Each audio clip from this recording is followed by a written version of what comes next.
Arus penyeberangan libur Natal dan Tahun Baru meningkat.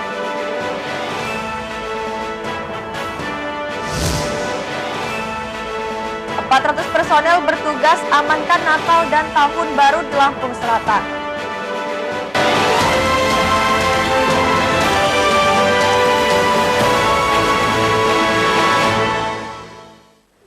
Tabi pun.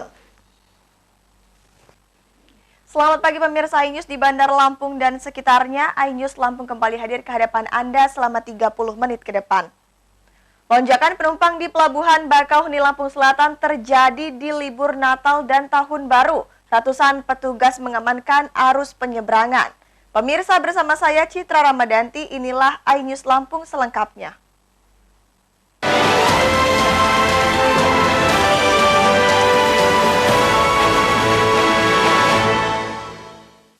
Lonjakan penumpang di Pelabuhan Bakauheni Lampung Selatan meningkat selama libur Natal dan Tahun Baru. Berdasarkan pantauan, antrian kendaraan di pintu tol gate didominasi truk logistik dan kendaraan pribadi.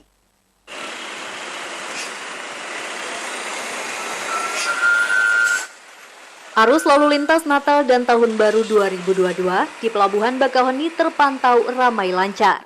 Walau begitu, kepadatan kendaraan sejak pagi hingga malam hari mengalami peningkatan dibandingkan hari biasanya. Meskipun mengalami lonjakan, namun tidak ada antrian kendaraan yang signifikan untuk bisa masuk ke area Pelabuhan Bakauheni pada Jumat malam. Mayoritas kendaraan masih didominasi kendaraan logistik dan kendaraan pribadi yang akan menyeberang ke Pulau Jawa. Berdasarkan data ASDP yang diterima, terdapat sekitar lebih dari 14.000 pelaku perjalanan baik penumpang pejalan kaki ataupun kendaraan sudah meninggalkan Pulau Sumatera. Kondisi ini tak berbeda dibanding tahun lalu. Tidak adanya lonjakan penumpang yang signifikan, diduga akibat cuaca buruk yang terjadi di Selat Sunda. Selain itu, informasi dari BMKG tentang prediksi gelombang tsunami 8 meter di wilayah kota Cilegon dan ketatnya pemeriksaan bebas COVID-19 saat memasuki pelabuhan. Dari Lampung Selatan, Heri Fulistiawan, iNews melaporkan.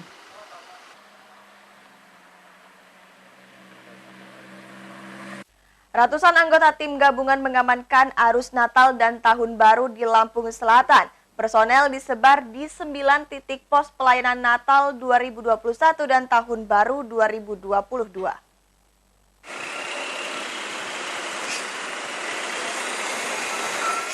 Tim gabungan terdiri dari TNI, Polri, Dinas Perhubungan, Satpol PP, Tenaga Kesehatan. Tim gabungan terdiri sekitar 400 orang. Mereka disebar di 9 titik pos pelayanan Natal 2021 dan Tahun Baru 2022. Kapolres AKBP Edwin dan Bupati Nanang Ermanto sempat meninjau pengamanan arus lalu lintas libur Natal dan Tahun Baru. Kita dari Polres saja sudah 256. Kemudian dari situ ditambah dari rekan-rekan baik dari Dinas Pol PP ataupun Damkar, Dinas Kesehatan, totalnya keseluruhan hampir dengan 400 sekian. Nah, itu yang kita terjunkan bukan besok, dari kemarin kita sudah terjunkan. Artinya sebelum pelaksanaan perayaan Natal dan Tahun Baru itu sendiri. Meskipun tidak ada pengetatan dari pemerintah, protokol kesehatan diberlakukan secara ketat di Pelabuhan Bakauheni. Antara lain, calon penumpang wajib membeli tiket kapal secara online terlebih dahulu, menunjukkan sertifikat vaksin, minimal vaksin pertama, surat swab antigen, KTP dan STNK kendaraan dan wajib menggunakan masker.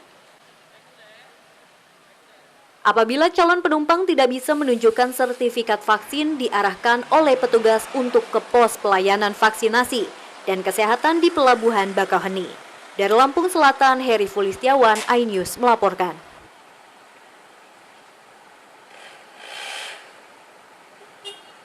Sebelumnya, Menteri Agama Yakut Khalil Qaumas mengunjungi misa perayaan malam Natal di Gereja Katedral Kristus Raja Tanjung Karang, Bandar Lampung. Yakut mengatakan semua agama untuk saling menghargai agar perbedaan bisa menjadi kerukunan di tengah masyarakat.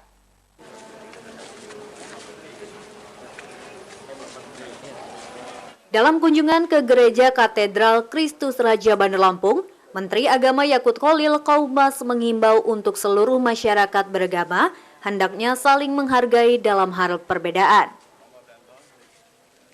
Yakut mengajak untuk saling menghormati meski banyaknya agama di Indonesia serta selalu mensyukuri nikmat Tuhan yang diberikan. Dengan saling menghargai, umat beragama dapat menjaga perdamaian. Kita berharap bahwa perayaan Natal ini pada tahun ini menjadi inspirasi bagi semua umat Katolik pada khususnya dan umat beragama pada umumnya. Bahwa kegembiraan itu kemudian tidak harus kemudian memisahkan, ada norma segregasi antara umat Katolik dan non-Katolik. Kegembiraan ini milik kita semua. Tuhan ini saya kira di malam Natal yang baik ini juga memberikan anugerah buat semua umat manusia, bukan hanya umat Katolik. Kita mari syukuri bersama-sama, kita rayakan bersama-sama dengan kegembiraan, dengan mensyukuri keberbedaan kita, mensyukuri keberagaman kita, dan menyadari bahwa keberagaman itu justru akan menjadi kekuatan jika kita mampu mengelolanya dengan baik. Selain itu, Yakut juga mengingatkan umat Katolik yang merayakan Natal agar melakukan perayaan secara sederhana, mengingat pandemi COVID-19 belum hilang dan hadirnya varian baru Omikron. Dalam kunjungan ini, Yakut turut didampingi Kapolda Lampung, Irjen Pol Hendro Sugiatno. Dari Bandar Lampung, Ruslan AS, iNews melaporkan.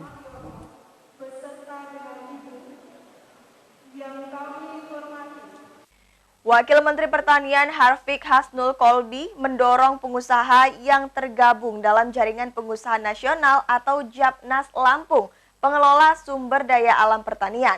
Provinsi ini memiliki potensi pertanian yang cukup besar dan harus dimaksimalkan.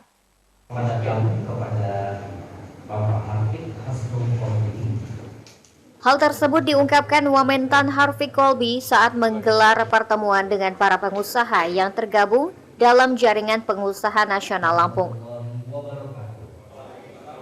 Jaringan yang dimiliki Japnas mampu membantu pengusaha di Lampung untuk menembus pasar yang lebih luas. Apalagi sekarang sudah banyak atase pertanian di beberapa negara Eropa. Hal tersebut akan menjadi sarana yang baik agar akses produk Lampung bisa tembus pasar dunia. Harfiq juga mengajak pengusaha yang tergabung di Japnas Lampung berdiskusi secara intens dengan kementerian dan entitas yang ada di bawah naungannya untuk memudahkan akses informasi dalam menembus pasar mancanegara. Ini kaitannya dengan program. Kita semua mendiskusikan agar apa yang bisa membuat sinergi antara basis pesantren, ekonomi keumatan, utamanya ketahanan pangan yang sekarang lagi digiatkan oleh Presiden ini bisa tepat sasaran. Nah, untuk spesifiknya, Provinsi Lampung sendiri ini memang banyak sekali potensi. Nadatul Ulama dalam ini membuka ruang. Saya selaku bendahara Nadatul Ulama PBNU, juga Wakil Menteri Pertanian, berharap sekali agar kawan-kawan Japnas dengan energi yang penuh bisa bersinergi. Insya Allah mudah-mudahan sukses acara ini kita bisa lanjutkan lagi diskusi-diskusi yang mungkin lebih komprehensif, tepat sasaran untuk kawan-kawan dalam rangka memajukan usaha bisnis di Provinsi Lampung. Harfiq meyakini jika anggota Japnas di Lampung memiliki kualifikasi dalam hal bisnis, kompetensi tersebut memudahkan pengusaha untuk memasarkan produk dan yang lebih penting menghasilkan komoditas yang unggul dan punya peluang dipasarkan di pasar mancanegara. Dari Bandar Lampung, Andres Afandi, iNews melaporkan.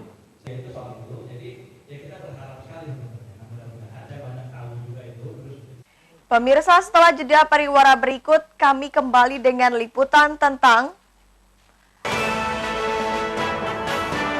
ayah di Pringsewu mencabuli anak tiri. Tetaplah bersama kami.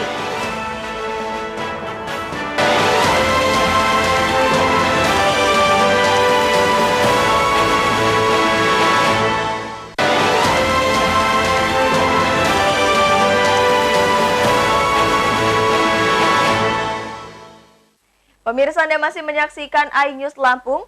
Seorang pria di Pringsewu mencabuli anak tirinya selama 9 tahun. Korban dicabuli sejak duduk di kelas 3 SD Di setiap aksinya, pelaku selalu mengancam akan memukuli korban jika melawan.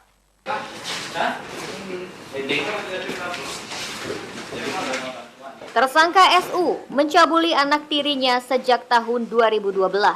Korban pertama kali dicabuli ketika berusia 9 tahun dan masih duduk di kelas 3 sekolah dasar.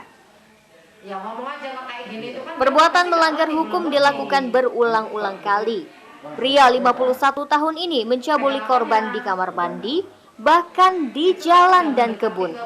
Korban tidak berkutik karena selalu diancam akan dipukuli jika melawan. Jadi Pak, untuk lokasi, adapun korban berinisial D dan si tersangka berinisial S, kronologis kejadian di bulan Agustus di tahun 2012. Saat itu korban masih duduk di bangku SD sekolah dasar, dan sekiranya bulan 11 tahun 2012 itu pelapor disetujui oleh si terlapor untuk tempat TKP-nya ada di dalam rumah dan ada di perkebunan. Karena sudah merasa selama 9 tahun dilakukan secara berulang dan melakukan dengan cara kekerasan, si korban sudah tidak tahan dan melaporkan kepada ibunya. Dan berdasarkan kesaksian si korban, kita laksanakan penangkapan dan penahanan terhadap terlapor pada hari Senin tanggal 20 Desember 2021. SU terancam hukuman 20 tahun penjara karena melanggar Undang-Undang Nomor 23 Tahun 2002 tentang Perlindungan Anak. Dari Pringsewu, Indra Siregar, iNews melaporkan.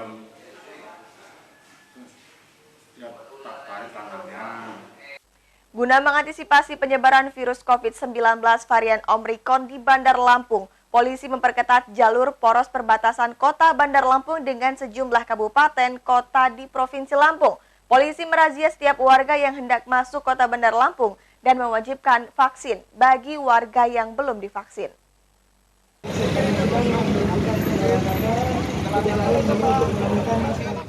Polisi merazia vaksin pengendara yang melintas jalur poros perbatasan dengan kabupaten lainnya.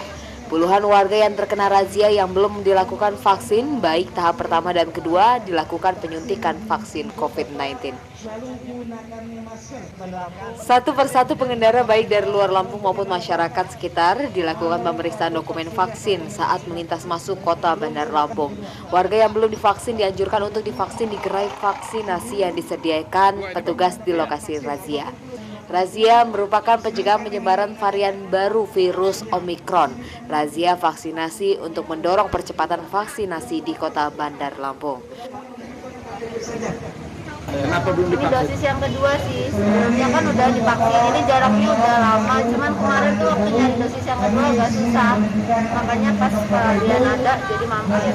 Melaksanakan pengetatan masuk ke dalam kota Bandar Lampung dengan cara atau metode razia yang belum vaksin, baik yang belum vaksin 1 maupun belum vaksin 2. Jadi kita cek peduli lindungi dan kita cek kertas vaksinnya. Ini di jalur poros ya? Di jalur poros, jadi jalur poros yang menghubungkan kota Bandar Lampung dengan kota Metro, berbatasan Lampung Timur dengan berbatasan dengan Jati Agung atau Lampung Selatan. Jadi jalur porosnya kita perketat yang masuk ke dalam kota dalam menghadapi Natura, Natal dan Tahun Baru. Polsek Tanjung Senang bersama tim vaksinator juga mendatangi rumah warga untuk memeriksa status vaksinasi. Warga dapat mengikuti vaksinasi di Polsek atau kelurahan setempat. Dari Bandar Lampung, Andres Afandi, iNews melaporkan.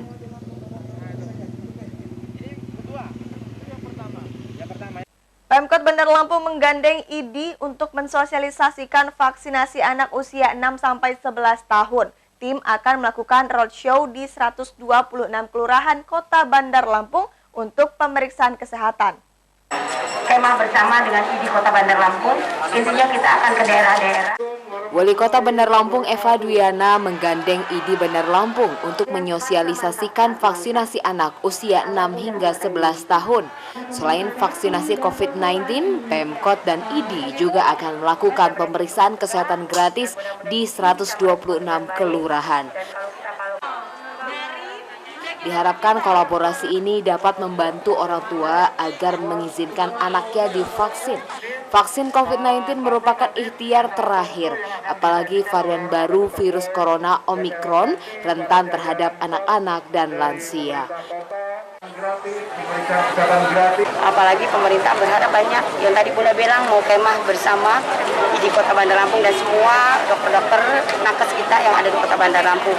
Itu bukan berarti kita kemah, tapi kita akan roadshow ya ke seluruh 126 kelurahan, 20 kecamatan. Kita akan cek semua kesehatan dari seluruh masyarakat dan kita juga akan mengecekkan vaksinasi karena masih banyak orang tua yang anaknya dilarang untuk vaksinasi usia 6 sampai 11 tahun.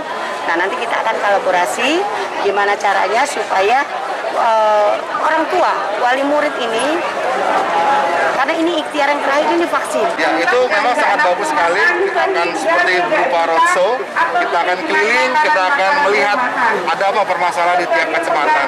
Misalnya mungkin ada kekurangan alat, kekurangan tenaga, kekurangan apa, mungkin bisa kita bantu. Baik dari ID juga kita akan kerahkan tenaga kita yang spesialis.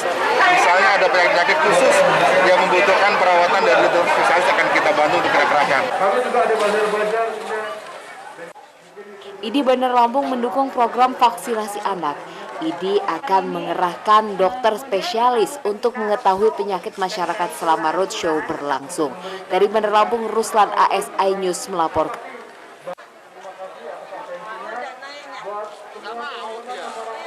Pemirsa, setelah pesan-pesan berikut ini, iNews Lampung akan kembali dengan liputan tentang budidaya ikan keramba di Lampung Barat. Sesaat lagi hanya di iNews Lampung.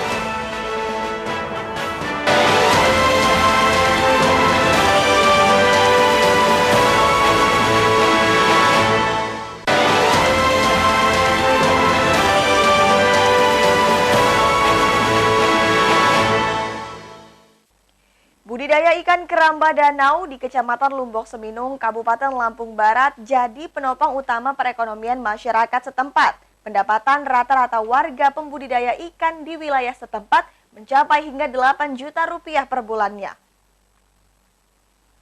Pemirsa, laporan tersebut mengakhiri iNews Lampung hari ini. Mewakili kru yang bertugas hari ini, saya Citra Ramadanti undur diri.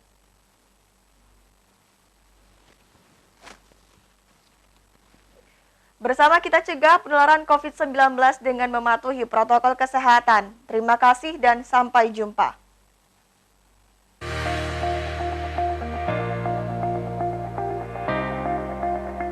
Di Lampung Barat, nama desa Kagungan di Kecamatan Lumbok Seminung cukup terkenal. Desa ini dikenal sebagai sentra budidaya ikan keramba danau. Sedikitnya ada 275 keramba ikan nila milik warga setempat. Hampir seluruh warga di desa ini bermata pencarian sebagai nelayan dan pengusaha ikan keramba. Warga memilih untuk membudidayakan ikan keramba di danau karena dinilai lebih cepat berkembang. Budidaya ikan keramba dapat berkembang hingga 3 kali lipat dibanding budidaya di kolam. Jika budidaya ikan kolam membutuhkan waktu 9 bulan untuk panen, ikan keramba hanya butuh waktu 3 bulan menunggu hasil panen. Jenis ikan nila keramba dibanderol seharga Rp20 sampai Rp25.000 per kilogram. Warga desa setempat biasa memasarkan hasil panennya hingga luar Provinsi Lampung. Pasar mereka hingga ke Jawa Timur, Jakarta, dan Sumatera Selatan. Selain keluar provinsi, pemasaran ikan keramba ranau juga sudah berhasil memasuki pasar ekspor.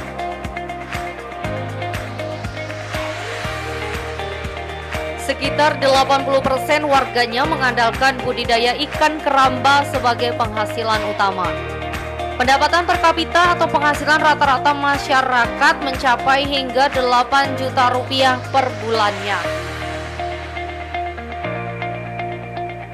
Di tengah pandemi COVID-19, penjualan ikan air tawar di Kecamatan Lumbok Seminung mengalami penurunan hingga 70%. Namun saat ini penjualan kembali meningkat meski belum sepenuhnya normal.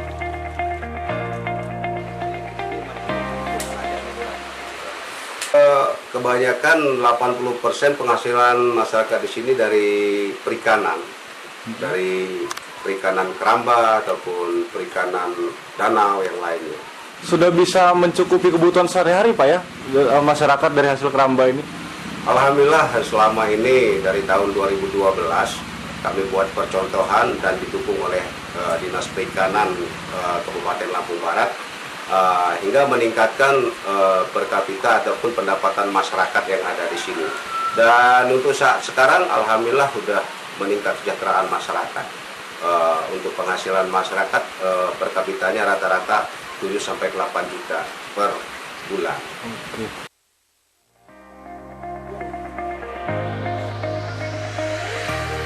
Pembersihan ikan ekspor saat ini dilakukan di Lampung Timur.